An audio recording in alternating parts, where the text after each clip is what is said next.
After I got married and we was bumming around anywhere we wanted to stay, we bummed around, but everybody seemed like they're glad to have us.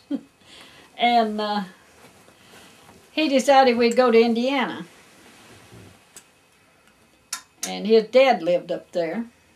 And he wanted to go visit him since he come out of the army. And so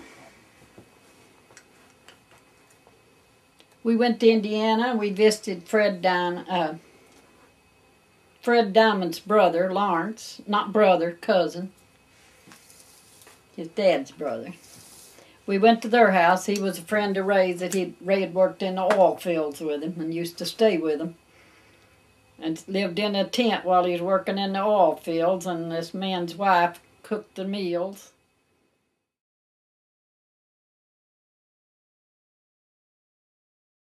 Down in Clinton County in Kentucky. And so Ray was a good friend of his, so we went to their house and they put us up, and they had a great big house and two families lived in it. Ashley's sister and her husband lived there, and of course Fred was related to him, and Richard went with us. And I had to sit in the car and hold the gear shift knob to keep it from getting out of gear. And he made a strap and put on it, but every time he went to shift gears he had to take the strap off, and that took a lot of time. So I sat there and held that all the way to Indiana and back. And when he got back, he took that car apart and fixed it. And he could do that. He could fix it with anything. He didn't have to go and buy parts. He knew all about that old Ford 29A model, or 28 or 29A model Ford we had. And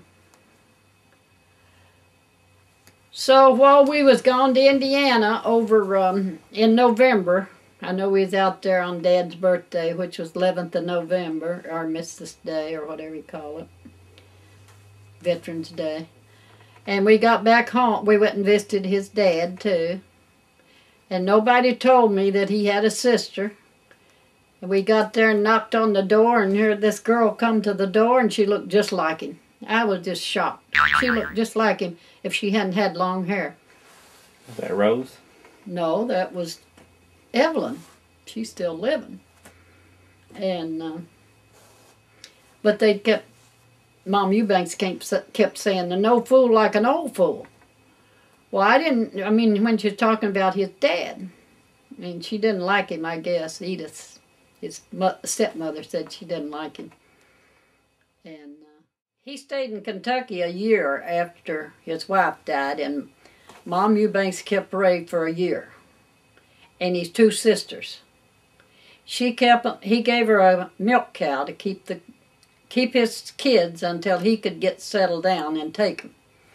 So it took him a year to find another woman and get married, and then she was 15 years old. And now I can understand it better after I found that out, that Mom Eubanks wouldn't think of letting Ray go after she'd had him for a year and fell in love with him, got attached to him. She didn't want him to take Ray. She said, you can have the cow back, and you take the girls, and I'll keep Ray.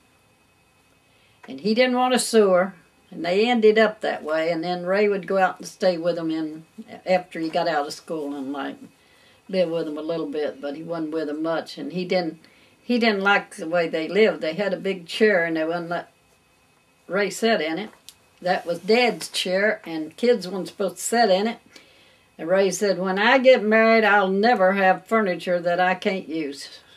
And he said, I'll never have a piano in my house either, because he had to move them all the time in Greencastle when we moved out there, and he got a job doing that. In this college town, you know, the kids was always buying stuff, and he had to haul it to them and everything. And they'd move pianos around, and he hated to move them. But then we come back to Kentucky, and that's what I started to say. That's when Mom Eubanks had rented us that house in the neighborhood where she lived. It was Webb's house, and it was empty, and she rented it for us. And they didn't make no deal on the rent, but she decided it was worth $8 a month. So that's what she told Ray, and that's what Ray paid, and they wanted more, and he wouldn't pay them. And so anyhow.